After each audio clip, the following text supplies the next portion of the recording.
Olá, pessoal! Na nossa aula de hoje eu vou mostrar para vocês a importância de se conhecer e de praticar as regras da gramática em produções de texto. Hoje nós iremos estudar resumidamente um pouco da competência 1 do Enem, da prova de redação do Enem.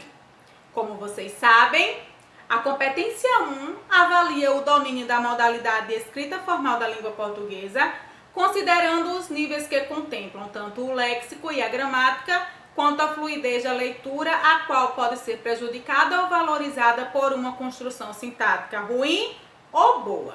E para garantir que a nota seja justa, dois aspectos são avaliados com base em alguns critérios devidamente pré-estabelecidos. Então, na competência 1 são avaliados os critérios de estrutura sintática e os critérios de desvios. Sendo que você só pode, para chegar na nota 200, você só pode cometer um erro de estrutura sintática e até 2 erros de desvios. Vamos entender cada um desses critérios. Estrutura sintática verifica-se se as orações e os períodos do texto estão completos, contribuindo para a fluidez da leitura e outras questões de ordem sintática. Alguns problemas comuns de estrutura sintática que são avaliados na prova de redação do Enem são os problemas comuns de truncamento de períodos, de justaposição de orações ou períodos e também de excesso, duplicação ou ausência de palavras. Em que consiste cada um deles? Um truncamento acontece, nós vamos dizer que houve um truncamento, quando um período que deveria ser formado apenas por um único período é dividido em 2. Vejam aí o exemplo. Nós temos crianças que sofrem bullying, não são felizes no ambiente escolar, dificultando assim o aprendizado em sala de aula. Veja que houve um erro de estrutura sintática dentro dessa oração, nesse contexto, uma vez que foi colocado logo depois do adjetivo escolar, foi usado um ponto final, quando na verdade deveria ser usado uma vírgula e a inicial da palavra dificultando começar, né, com uma minúscula. Uma vez que, dificultando assim o aprendizado em sala de aula, é sequência da informação passada anteriormente. Então, nesse caso, houve um erro de truncamento, porque esse período foi dividido em 2, quando na verdade deveria ser formado apenas por 1. O de justaposição de orações e de períodos já acontece o oposto do que acontece com o truncamento. Na justaposição é quando o candidato, né, o redator, ele acaba construindo um período inteiro, como se fosse um único período, quando na verdade ele deveria formar 2 períodos. Vejam aí o exemplo. Crianças que sofrem bullying não são felizes no ambiente escolar. É de se esperar que o aprendizado em sala de aula não aconteça, uma vez que o psicológico da vítima é afetado pelas palavras ofensivas do agressor. Vejam aí que que o verbo que está em vermelho está errado, tá? A colocação está errada, uma vez que aí foi feita uma justaposição de períodos, não é? Foi colocado como se fosse um único período, quando na verdade era para ser dividido em 2 períodos. O correto seria usar o ponto final e começar o outro período, o segundo período, separado do primeiro, tá certo? Formando assim a estrutura sintática adequada. Já o exemplo de excesso, de duplicação e ou ausência de palavras, vocês podem ver aqui. Primeiro exemplo de excesso de palavras é quando há a repetição da palavra. Algumas vezes essa repetição acontece por falta de atenção mesmo, tá? Como vocês podem ver aí o exemplo, crianças que sofrem bullying. Aí vai a dica. Quando terminarem de escrever o texto, de produzir o texto, fazer a leitura completa para ver se vocês repetiram ou não a palavra. Se repetir, faz um corte na horizontal, né, um risco na horizontal sobre a segunda palavra, que é a palavra repetida, que resolve o problema. Caso esse erro não seja percebido, não seja visto, ele será descontado da sua nota, tá bom? Outro exemplo, exemplo de duplicação, nós temos: é necessário lutar pelo fim do bullying. Veja que esse artigo que está destacado em vermelho foi colocado aí como um erro de duplicação, uma vez que a contração formada pela preposição por mais o artigo definido masculino o já forma a palavra pelo, né? Então a gente já entende que há um artigo na contração pelo. Então o o não deveria existir aí. Erro de duplicação. E um erro de ausência que eu mostrei para vocês está na frase: as escolas devem ficar atentas. Não tinha esse A, tá? Esse A aí com o A é a forma adequada, mas sem esse A haveria um erro de ausência, né? Um elemento ausente, uma palavra ausente, porém necessária para a estrutura sintática da oração. Espero que vocês tenham entendido essa parte. Então, aí passando para os erros de desvios já não mais aqui tratando da questão da estrutura da oração, da estrutura do período e sim dos desvios, a redação do Enem, ela pode ser cobrada da seguinte forma: competência 1. Será configurado como desvio de convenções de escrita, como vocês podem ver aqui ao lado. Vou até fachar aqui para mostrar para vocês. De convenções de escrita, nós vamos ter acentuação. Aí daqui vocês já conhecem as regras, porque eu já dei uma aula sobre regra de acentuação para vocês. Estuda as regras dos monossílabos, das palavras oxítonas, das paroxítonas e das proparoxítonas. Ortografia, é sempre bom ler bastante para poder, né, gente, ter uma boa ortografia, conhecer bem a escrita das palavras. O uso do hífen, cuidado, tá? Muitos alunos acabam errando quanto ao uso do hífen, tá? Principalmente quando vai separar verbos de pronomes. Cuidado nas ênclises da vida aí, tá, gente? Tem que ter sempre o hífen, bem como na separação silábica tem que acontecer o hífen, a presença do hífen tem que existir, principalmente lá no fim da linha. Às vezes a palavra não cabe, aí o candidato acaba partindo para a linha seguinte sem fazer a separação silábica lá no final da linha, tem que fazer. E essa separação é do lado e não embaixo, tá? Da palavra. Atentem-se para isso. Letras maiúsculas e minúsculas, vamos lembrar, né, gente? Os substantivos próprios, eles são escritos sempre com letras maiúsculas.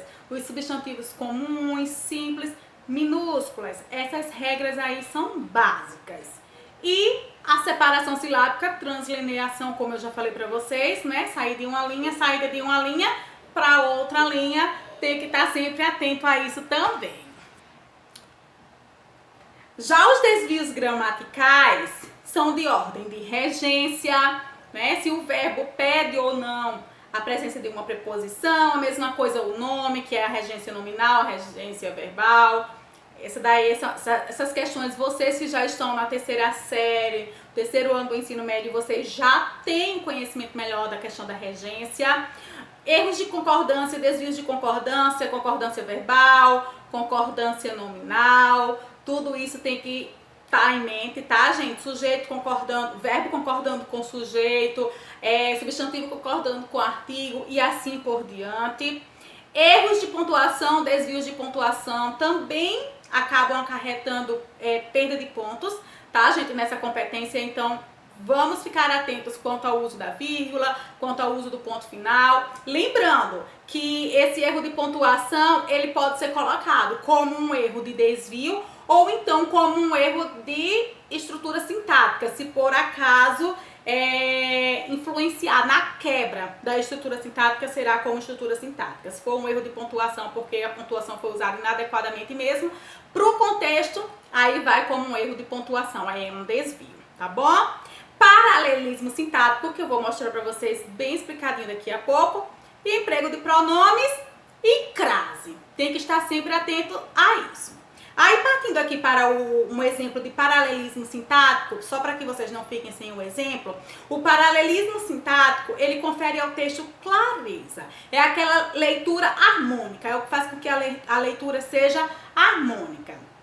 Tá? Então, nós temos aqui um exemplo de paralelismo semântico e de paralelismo sintático. O paralelismo sintático, ou melhor, o paralelismo semântico, acontece quando as palavras da oração mudam, ou melhor, pertencem ao mesmo campo semântico, ao mesmo campo de significado, como vocês podem ver aí nessa oração. O menino comeu chocolate e nadou. Veja que as ações praticadas pelo menino aí é a ação de comer e a ação de nadar. E são duas ações de campos semânticos completamente diferentes. Então, saiu de um campo semântico e foi para outro campo semântico, houve uma quebra de paralelismo semântico. De paralelismo sintático, nós temos o seguinte exemplo. Vamos entender primeiro que o paralelismo sintático é a sequência de estruturas sintáticas que são semelhantes ou possuem igual valor. Vamos trazer aqui um exemplo. Vejam aí na tela. Para se preparar para o Enem, é necessário resolver muitos exercícios, escrever muitas redações e leitura de jornais e revistas. Veja que a palavra leitura está em vermelho porque ela está inadequada quanto ao paralelismo sintático dessa oração. Uma vez que na sequência nós temos a presença de dois verbos, que é o verbo resolver, o verbo escrever, e por uma questão lógica, por uma questão de leitura harmônica, o que nós esperávamos era a presença de um outro verbo, que no caso era o verbo ler. Então, para ficar numa sequência sintática, no paralelismo sintático, aí o correto seria substituir a palavra leitura, o substantivo leitura, pelo verbo ler. E ler jornais e revistas, tá bom? Outro exemplo de paralelismo sintático nós temos nessa frase, nessa oração. Seu filho é educado e estuda muito. O estuda muito aí houve uma quebra no paralelismo.